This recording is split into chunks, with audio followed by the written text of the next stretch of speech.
श्रीगणेशाय नमः। वक्रतुंड महाकाय सूर्यकोटिसमप्रभ निर्विघ्नं कुरु मे देव सर्वकार्येषु सर्वदा। भवानी शंकरो वंदे श्रद्धा विश्वासरूपिणौ याभ्यां विना न पश्यन्ति सिद्धा स्वान्तस्थमीश्वरम्। रामाय रामभद्राय रामचन्द्राय वेदसे रघुनाथाय नाथाय सीताय पतये नमः। या देवी सर्वभूतेषु मातृरूपेण संस्थिता नमस्तस्यै नमस्तस्यै नमस्तस्यै नमो नमः। सच्चिदानन्दरूपाय विश्वोत्पत्त्यादिहेतवे तापत्रय विनाशाय श्रीकृष्णाय वयं नुमः। वंशी विभूषितकरा नवनीरदावात् पीताम्बरादरुणबिम्बफलादरुष्टात् पूर्णेन्दुसुन्दरमुखादरविन्दनेत्रात् कृष्णात् परं किमपि तत्त्वमहं न जाने। भक्ति भक्त भगवंत गुरु चतुर्नाम बपुए इनके पगवंदन किए नासत विघ्नने। जय जय श्री राधारमण जय जय नवल किशोर जय गोपी चित चोर प्रभु जय जय माखन चोर। बालकृष्ण लाल की, द्वारकाधीश भगवान की, बद्री विशाल भगवान की, केदारेश्वर भगवान की, शंकर भगवान की, हनुमान जी महाराज की, राजराजेश्वरी मैया की, पुरुषोत्तम भगवान की। परात्परम अखिल कोटि ब्रह्मांड नायक भक्तवांछा कल्पतरु परम करुणामय भगवान पुरुषोत्तम पवित्र पावन पुरुषोत्तम मास के अवसर पर भगवान पुरुषोत्तम की पावन कथाओं को श्रवण करके हम अपने जीवन को सार्थक परम धन्य और परम कल्याणमय बना रहे हैं। बंधु आइए आज की कथा विषय में प्रवेश करें। उसके पूर्व कुछ देर भगवान के नाम का आश्रय आप अपने घर में बैठ करके करिए हमारे साथ में। श्री कृष्ण गोविंद हरे मुरारे हे नाथ नारायण वासुदेव। श्री कृष्ण गोविंद हरे मुरारे हे नाथ नारायण वासुदेव। हे नाथ नारायण वासुदेव हे नाथ नारायण वासुदेव। श्री कृष्ण गोविंद हरे मुरारे हे नाथ नारायण वासुदेव। हे नाथ नारायण वासुदेव। पुरुषोत्तम भगवान की। तो सूत जी शौनकादि ऋषियों को कथा सुना रहे हैं और बद्रिकाश्रम में भगवान नारायण नारद जी को और इधर दृढ़धनवा राजा के पास वाल्मीकि ऋषि आए हैं।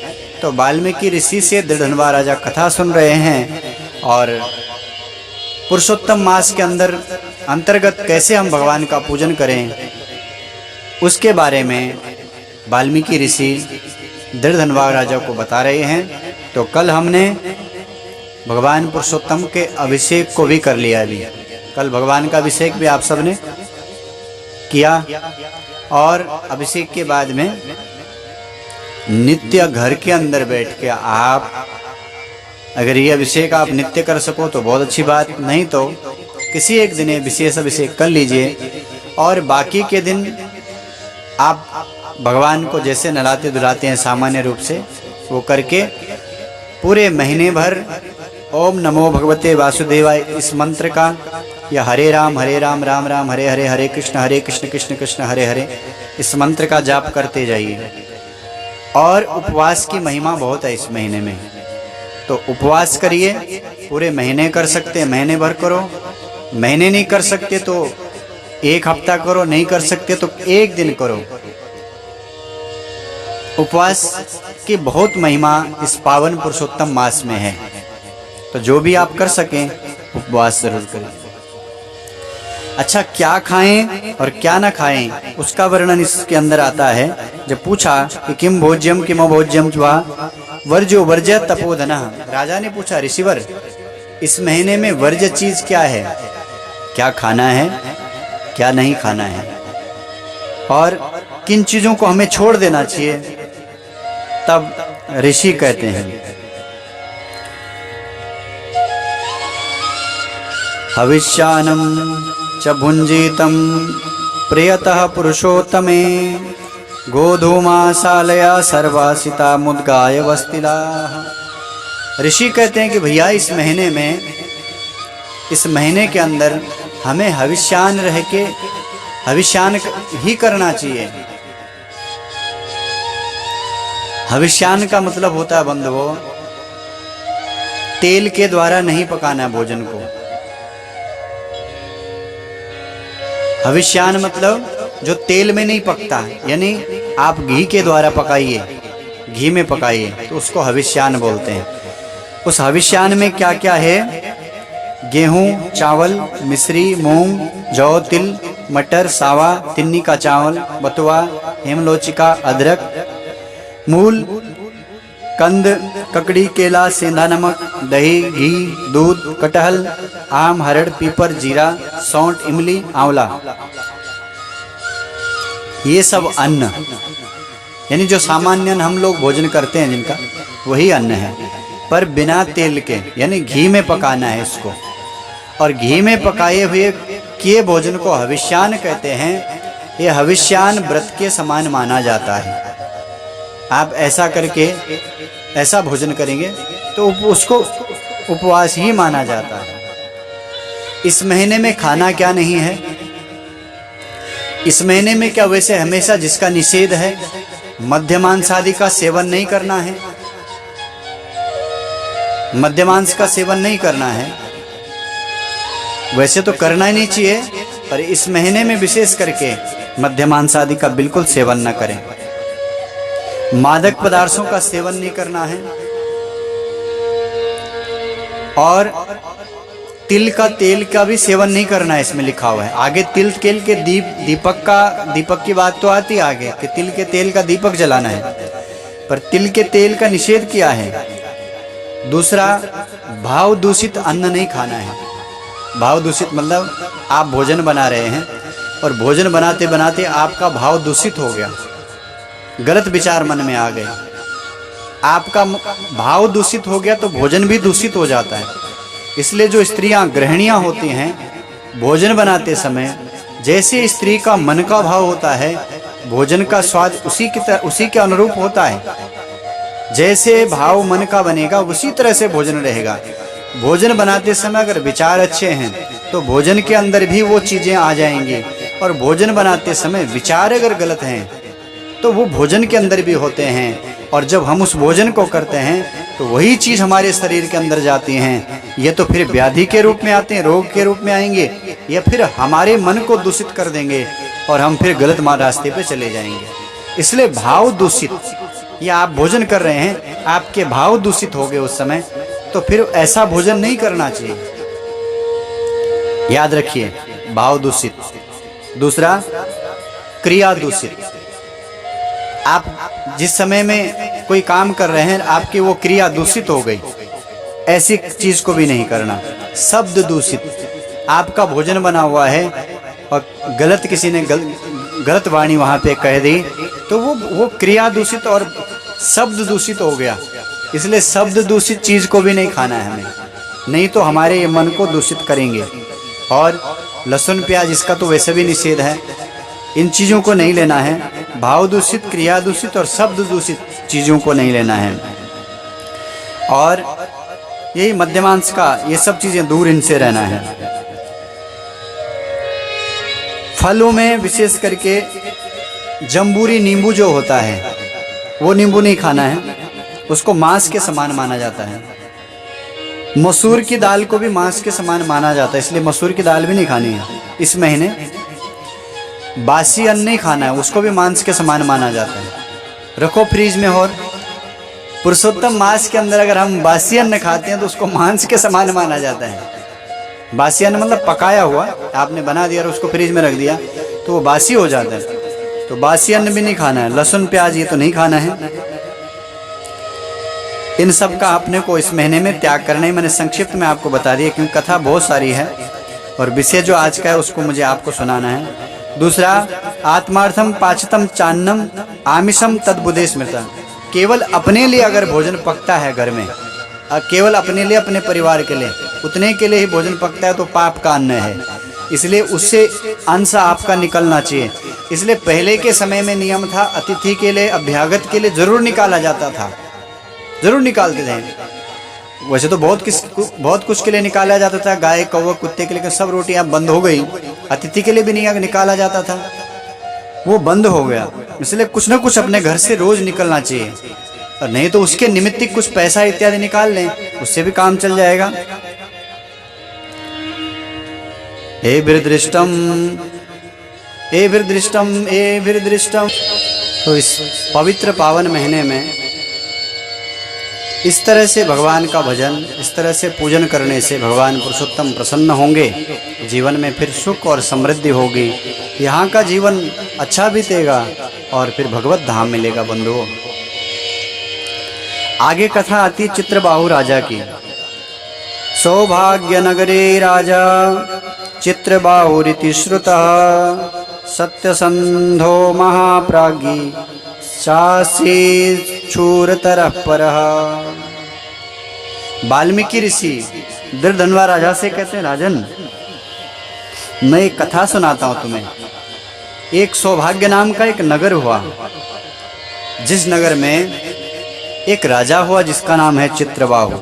बहुत दिव्य और सुंदर राजा, सत्यसंधो महाप्राज्ञ शूरतरः परः। ये राजा सत्यसंध, सत्य बोलने वाला, प्रज्ञावान, ज्ञानी राजा, और साथ में सूर, शक्ति संपन्न राजा।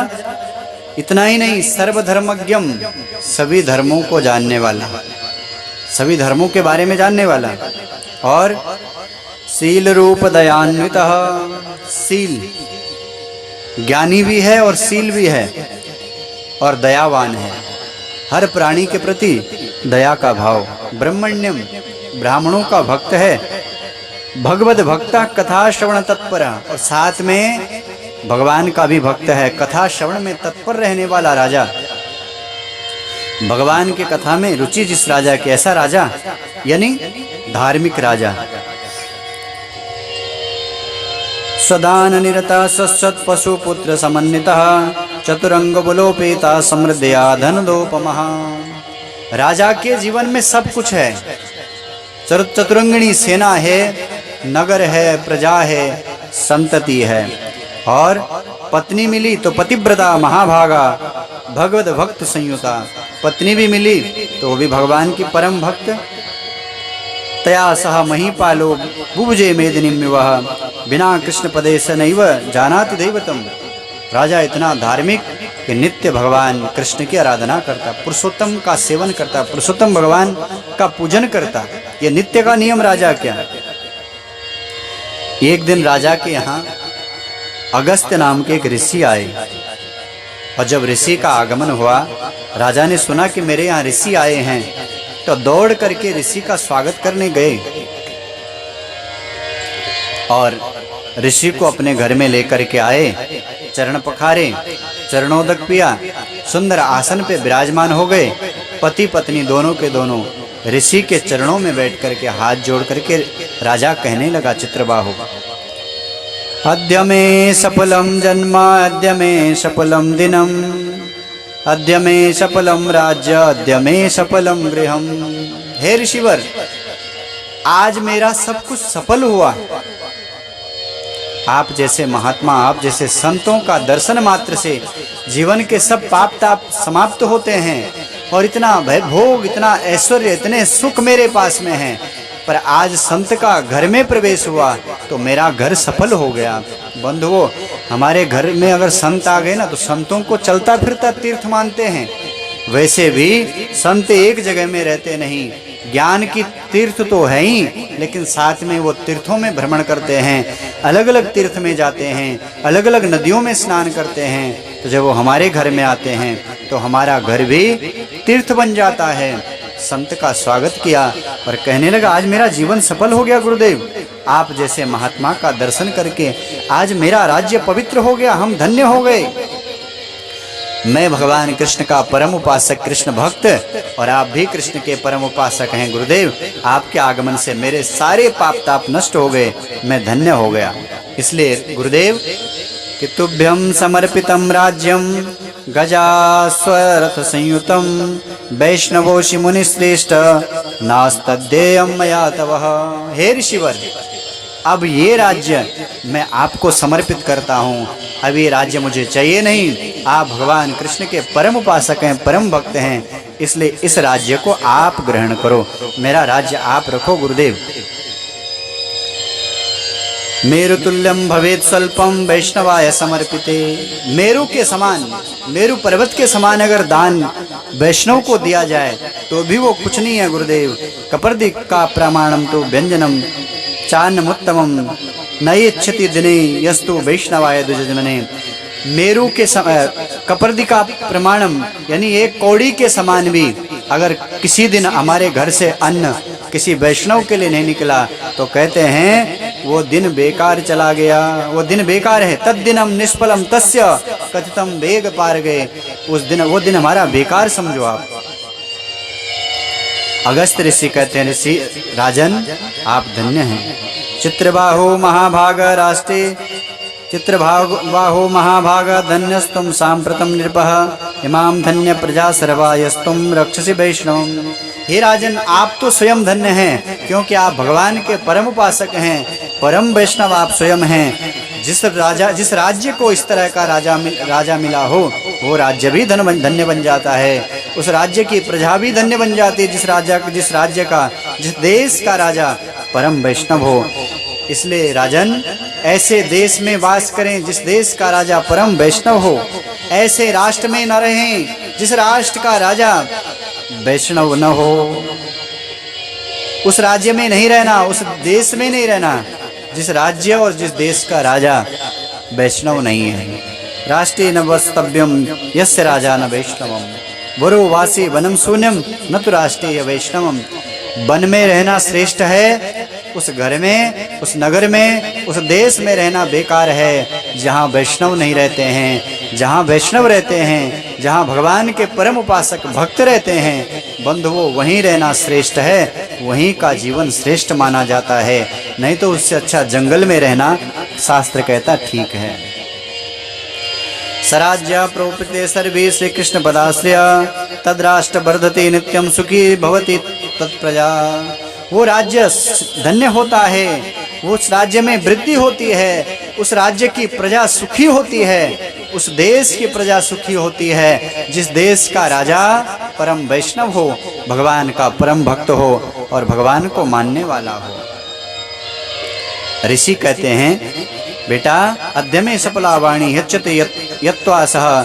हे बेटा, आज तो मेरी वाणी भी पवित्र हो रही है। चित्रबाहु, तेरे जैसा ज्ञानी राजा और तेरा जैसा परम भगवान का भक्त को मैं भगवान की कथा सुना रहा हूँ भैया, मेरा जीवन भी सफल हो रहा है। चित्रबाहु ने पूछा, गुरुदेव मेरे मन में आज ये शंका है, ये प्रश्न है गुरुदेव। मेरे पास सब कुछ है गुरुदेव, भगवान की कृपा से, आपकी कृपा से। मैंने ऐसे कोई पुण्य किया नहीं, मुझे लगता नहीं मैंने ऐसे कोई पुण्य किया हो। पर गुरुदेव मेरे पास विपुलाम में कथम लक्ष्मी कथम राजमकंटकम पतिव्रताम कथम पत्तिम किम कृतम सुकृतम मम। हे गुरुदेव, मेरे पास धन है, वैभव है, लक्ष्मी है, राजा हूँ इस देश का, पतिव्रता पत्नी है, मेरे पास सब कुछ है। मुझे तो लगता नहीं मैंने कोई ऐसा सुकृत किया हो। सुकृत मतलब पुण्य किया हो। ऐसा कौन सा पुण्य है गुरुदेव जिसके कारण आज मुझे ये सब कुछ मिला है? ये सब कुछ मुझे कैसे मिला? अगस्त ऋषि बोले, बेटा ये तेरे इस जन्म का पुण्य नहीं बेटा, ये तेरे पूर्व जन्म का पुण्य है। मैं तुझे तेरे पूर्व जन्म की कथा सुनाता हूँ। ऋषि ने नेत्र बंद किए और मया विलोकितं सर्वं प्राक्तनं चरितं तव तत्सर्वं कथयाम्यद्य सेतिहासं पुरातनः। हे राजन, मैं तुम्हारा पूर्व जन्म का चरित्र तुम्हें सुनाता हूँ। एक नगर हुआ जिसका नाम है चमत्कारपुर। उसी चमत्कारपुर नगर में तुम्हारा जन्म हुआ एक शूद्र के घर में, और उस समय में तुम्हारा नाम था मणिग्रीव। तुम्हारा नाम मणिग्रीव था। मणिग्रीव के नाम से तुम प्रसिद्ध हुए बेटा।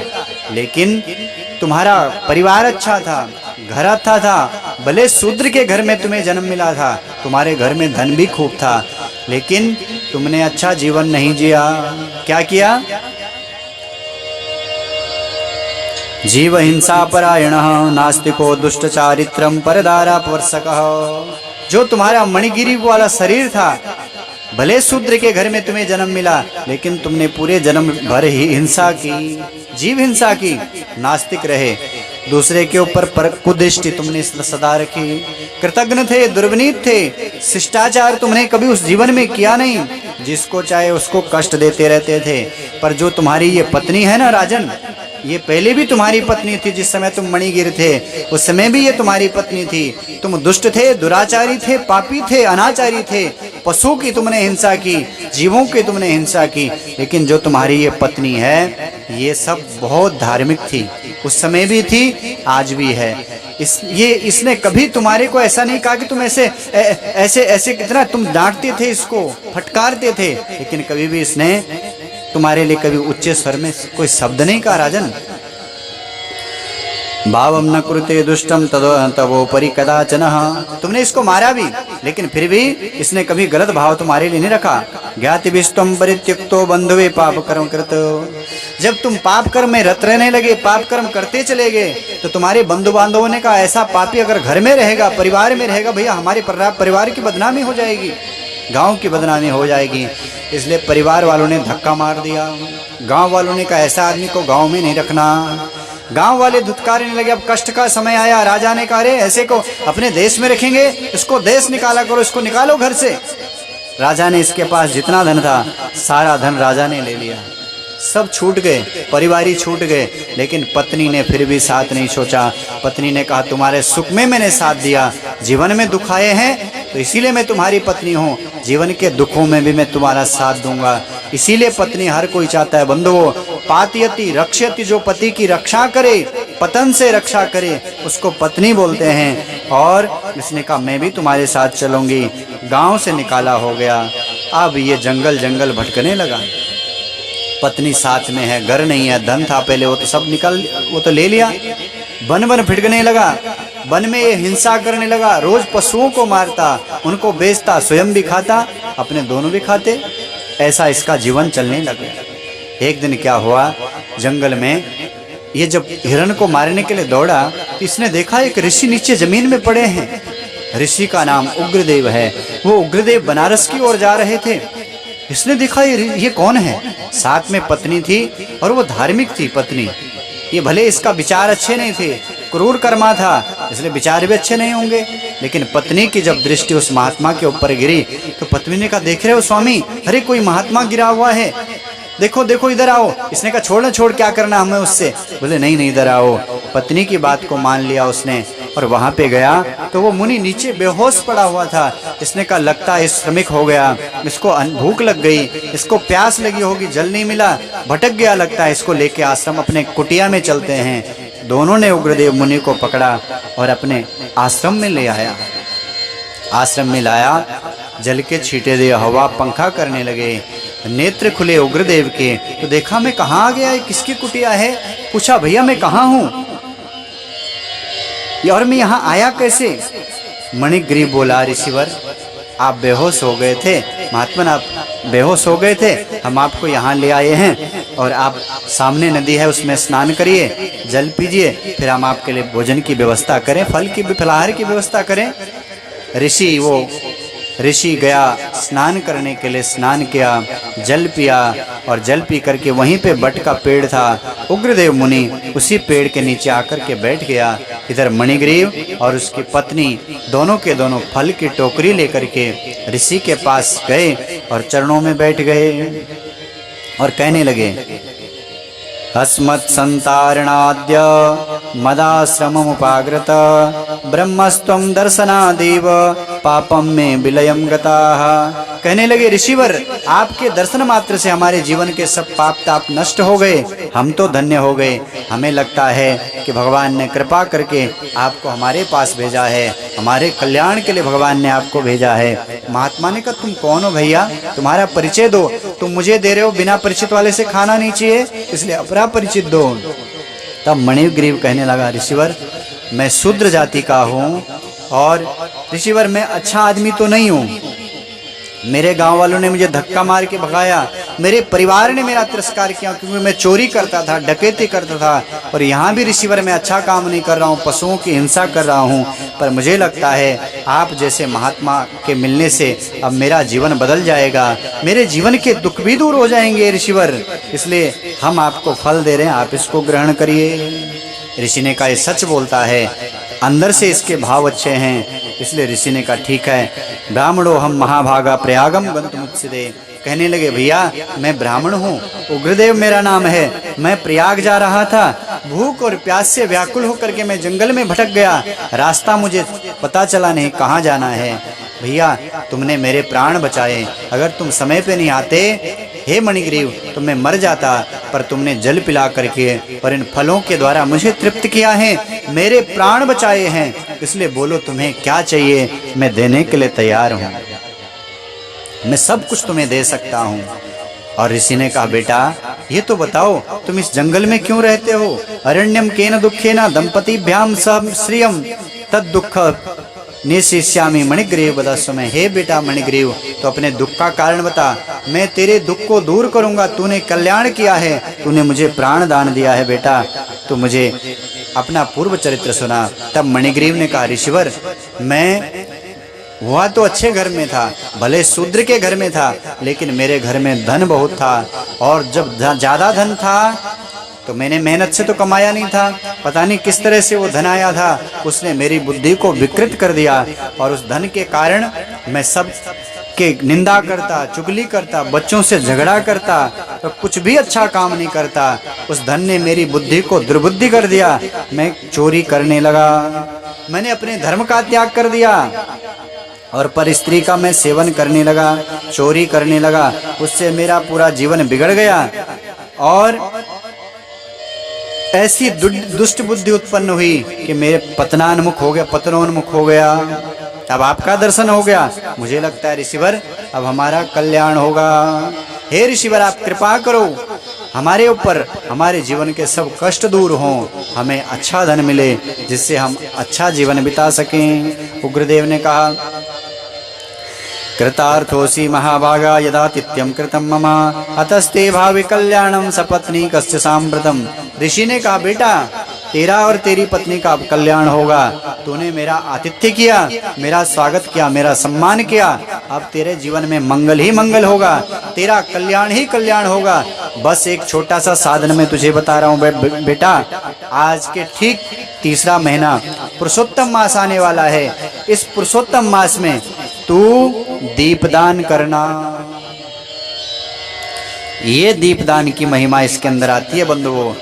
ऋषि कहने लगे, हे बेटा तुम दीप का दान करना, कर्तव्यम दीपदानम च पुरुषोत्तम तुष्टे। हे बेटा इस पुरुषोत्तम मास जो तीसरा महीना आ रहा है, तुम उस समय में दीप का दान करना, उससे तुम्हारे जीवन के सारे दारिद्र्य दुख तुम्हारा दूर हो जाएगा, तुम्हारे जीवन में खूब सुख और समृद्धि आएगी। तुम केवल दीप का दान कर देना। कहने लगा, गुरुदेव कैसे दीप का दान, मैं तो जंगल में रहता हूँ, मेरे पास तो यहाँ कुछ भी नहीं है। तब ऋषि कहने लगे, बेटा इस पवित्र महीने में तिल तैलेन कर्तव्यम सर्पिता वैभवे सती।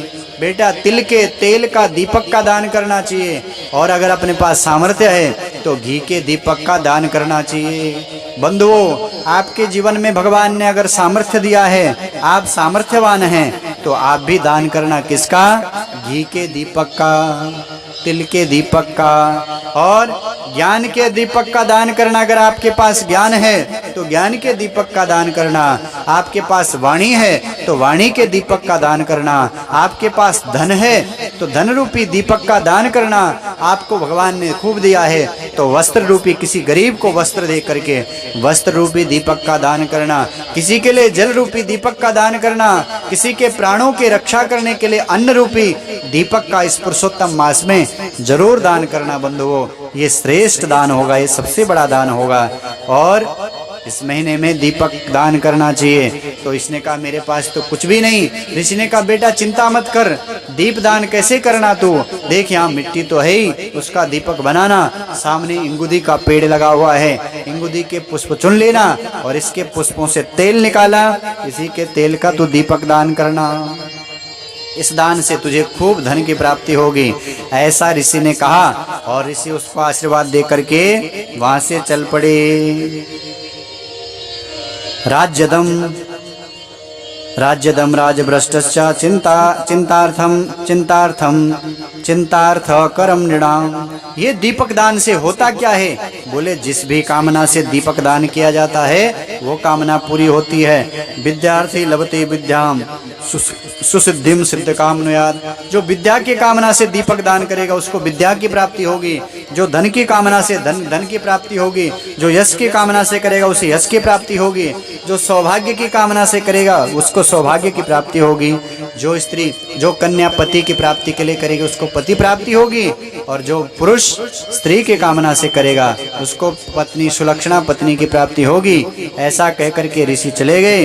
धीरे धीरे समय बीता, पुरुषोत्तम महीना आया और उस मणिग्रीव ने उस पुरुषोत्तम मास में अपनी पत्नी के साथ सुंदर दीपक बनाए, इंगुदी का तेल निकाला और इंगुदी के तेल बना करके सुंदर दीपक बना करके दीपक का दान किया। और पुरुषोत्तम मास में भगवान पुरुषोत्तम का स्मरण किया, भजन किया और पुरुषोत्तम का नाम जपते रहे। उसी के प्रभाव से धीरे धीरे उनका समय बीता, शरीर पूरा हुआ और वो सीधा मरने के बाद चले गए स्वर्ग में। स्वर्ग के सारे सुख उन्होंने भोगे और स्वर्ग के सुख भोगने के बाद उसको धरती पे राजा बना दिया गया। वो धरती पे आया, वीरबाहु नाम का एक राजा था, उसके यहाँ उसका जन्म हुआ। वही चित्रबाहु बन करके राजा बन करके आया, वही चित्रबाहु राजा तुम हो। इसी का किसका प्रभाव है? पुरुषोत्तम मास का प्रभाव है। उस समय में हे चित्रबाहु, अगस्त ऋषि कहने लगे तुमने इस समय का तो कुछ भी पुण्य नहीं है, लेकिन उस समय में जिस समय तुम मणिग्रीव थे, भले चोर डकैत कुछ भी थे, लेकिन 1 महीना पुरुषोत्तम मास तुमने भगवान पुरुषोत्तम का सेवा की, पुरुषोत्तम का व्रत किया। उसी व्रत के प्रभाव से तुम्हें सुख सौभाग्य रिद्धि सिद्धि, बेटे तुम्हारे संतति अनुकूल है, पत्नी अनुकूल है, परिवार अनुकूल है और जीवन में खूब धन है। इसका यही कारण है कि तुमने उस समय पुरुषोत्तम मास का सेवन किया, पुरुषोत्तम मास का भजन किया और पुरुषोत्तम की आराधना की। ये कथा सुनाई। तो बंधुओं, आप सब भी इस पुरुषोत्तम मास में दीप दान जरूर करना और परिवार के साथ बैठकर भाव और श्रद्धा के साथ में भगवान का अभिषेक पूजन करना। कई लोगों के फोन भी आ रहे हैं, लोग कर रहे हैं। कल भी कई लोगों ने बताया कि हम अपने घर में कथा सुन रहे हैं, बड़ा आनंद आ रहा है। तो बहुत अच्छी बात है। और सिद्धाचल से, वसंत विहार से और यहाँ के बाहर के भी हमारे जो श्रोता लोग हैं वो भी अपनी अपनी प्रतिक्रिया वीडियो में भी दे रहे हैं और फ़ोन के माध्यम से सब लोग कह रहे हैं कथा बड़ी अच्छी चल रही है। तो भगवान की कृपा बनी रहे। यहाँ के भी जो हमारे भक्त हैं, बहुत श्रद्धालु सभी लोग हैं। मिश्रा परिवार है हमारे सिद्धाचल में, वो बहुत सुंदर परिवार।